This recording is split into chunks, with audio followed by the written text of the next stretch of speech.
പേരെന്താ അമ്മയുടെ? പേരെന്താ അമ്മയുടെ? എനിക്ക് ഓർമ്മയില്ല.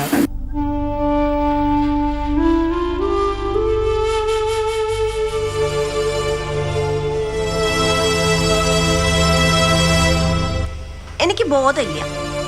ചോദിക്കുന്നതിനൊക്കെ ആ അമ്മയ്ക്ക് ഇങ്ങനെ പറയാനറിയൂ.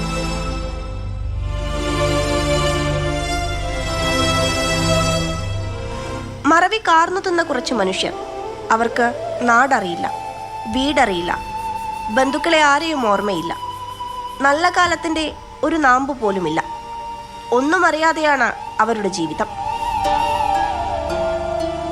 ചൈൽഡ്ഹുഡിലേക്ക് പോയവരാണ് അധികം പേരും. അവർക്ക് കുട്ടികളായിരുന്ന കഥകളൊക്കെ ചിലർക്കറിയാം, ചെറിയ മക്കളായിട്ട്. ഇപ്പം നടന്നൊന്നും ചിലപ്പോൾ അറിയത്തില്ല, ചിലർക്കറിയാം. ഓരോരുത്തരും ഓരോ മാതിരിയാണ് ഉണ്ടാവുന്നത്. ഓരോർക്കും ഓരോ സിംറ്റംസ് കാണിക്കുന്ന പല വിധമാണ്. ചിലരാണെങ്കിൽ പെട്ടെന്ന് ദേഷ്യം മാത്രമുള്ളവരുണ്ട്. പിന്നെ ബാക്കി നമ്മൾ എത്രത്തോളം സൈലൻ്റായിട്ട് അവളോട് ക്ഷമയോടുകൂടി സന്തോഷത്തോടെ പറഞ്ഞാൽ അവർക്ക് ഭയങ്കര ഇഷ്ടമാണ്.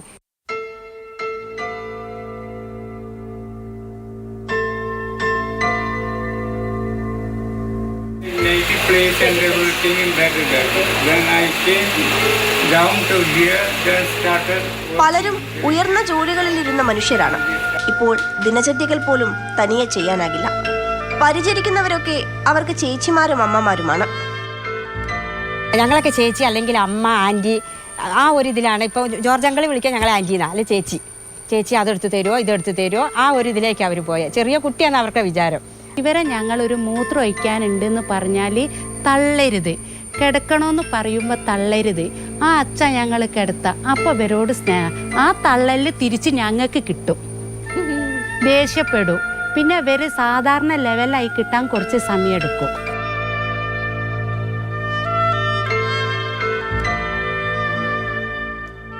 കുട്ടിത്തം വിട്ടുമാറാത്ത ചെറിയ കുട്ടികളെ പോലെയാണിപ്പോൾ.